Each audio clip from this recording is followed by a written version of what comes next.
बिस्मिल्लाहिर्रहमानिर्रहीम। अस्सलाम वालेकुम व्यूअर्स। आज मैं आप लोगों के लिए चटपटी सी रेसिपी लेकर आई हूँ। चटपटा कैरी मसाला सिखाने जा रही हूँ, जिसको बनाना बेहद आसान है और ये बहुत ही जायकेदार बन के तैयार होता है। इसको बना के आप दाल चावल के साथ, सब्ज़ी के साथ, पराठे के साथ या फिर सादी रोटी के साथ भी इंजॉय कर सकते हैं, जो कि इन सब का मज़ा जो है डबल कर देगा, जायका डबल कर देगा और ये बहुत ही मज़ेदार बन के तैयार होता है। तो इस वीडियो को लास्ट तक ज़रूर देखिएगा। अगर आप मेरे चैनल पर नए हैं तो मेरे चैनल को सब्सक्राइब करें, साथ साथ ऑल नोटिफिकेशन को क्लिक करें। इससे आने वाली मेरी हर नई वीडियो की नोटिफिकेशन आपको सबसे पहले मिलेगी। वीडियो अच्छी लगे तो लाइक एंड शेयर करना ना भूलें। तो चलिए ये वीडियो स्टार्ट करते हैं। तो सबसे पहले हमें ज़रूरत होगी कैरियों की। आजकल मार्केट में बहुत अच्छी कैरियाँ आई हुई हैं, तो आप लोग ले सकते हैं। सबसे पहले इसको हम पील कर लेंगे, छिलका उतार लेंगे और उसके बाद इसको कट करना स्टार्ट करेंगे। तो सारी कैरियाँ मैं छील लूँगी और उसके बाद आपने इस तरह से इसको कट कर लेना है और हमें इसके स्लाइसेस कट करने हैं। बहुत ज़्यादा बारीक नहीं करिएगा, ना ही बहुत ज़्यादा मोटा रखिएगा। इसको 1 किलो के बराबर मेरे पास कैरियाँ हैं और इसमें मेरे पास कुछ मिक्स कैरियाँ थी, मतलब थोड़ी सी येलोइश टाइप की भी थी, थोड़ी वाइट टाइप की भी कैरी निकली थी। मतलब खट्टी मीठी सी और मज़ेदार सी बनने वाला है ये कैरी मसाला। तो देखिए, बस इसको मैं इस तरह से स्लाइसेस कट कर लूँगी और इसी तरीके से मैं सारी कैरियों को कट करके साइड पे रख लूँगी।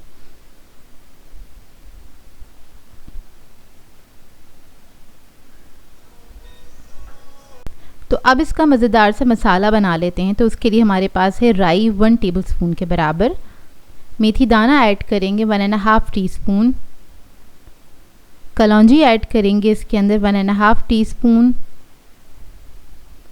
इस सब को कूट लेंगे हल्का सा, बस इसके ऊपर चोट सी लग जाए, मतलब 1 के 2 पीस हो जाए, इतना ही कूटना है। बहुत ज़्यादा बारीक नहीं करना है इसको, ना ही बहुत ज़्यादा मोटा रखना है। तो देखिए, बस 1 के 2 पीस हो गए हैं।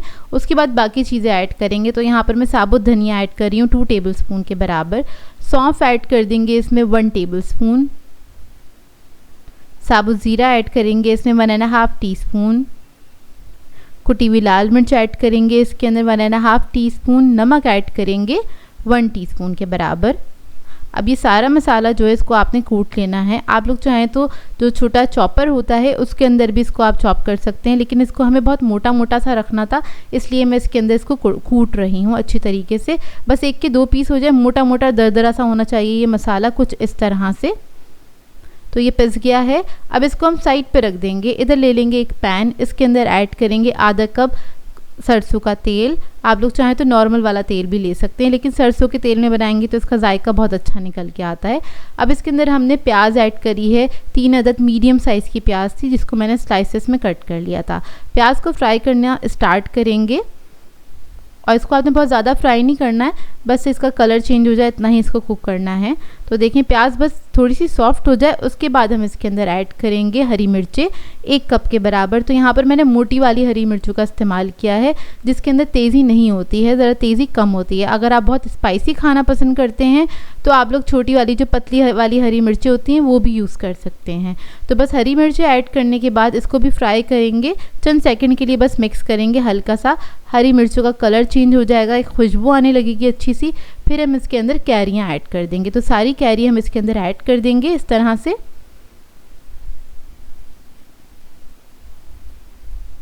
अब इसको भी मिक्स कर लेंगे हल्का सा।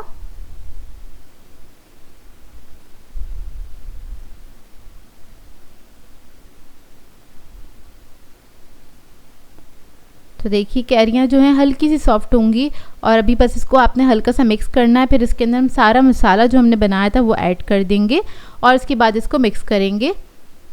अब जब कैरी पकना स्टार्ट होती है तो क्या होता है, हल्का सा पानी रिलीज़ होना स्टार्ट होता है, तो ये अपने ही पानी में गल जाएगी। आपने इसके अंदर कोई पानी वगैरह ऐड नहीं करना है।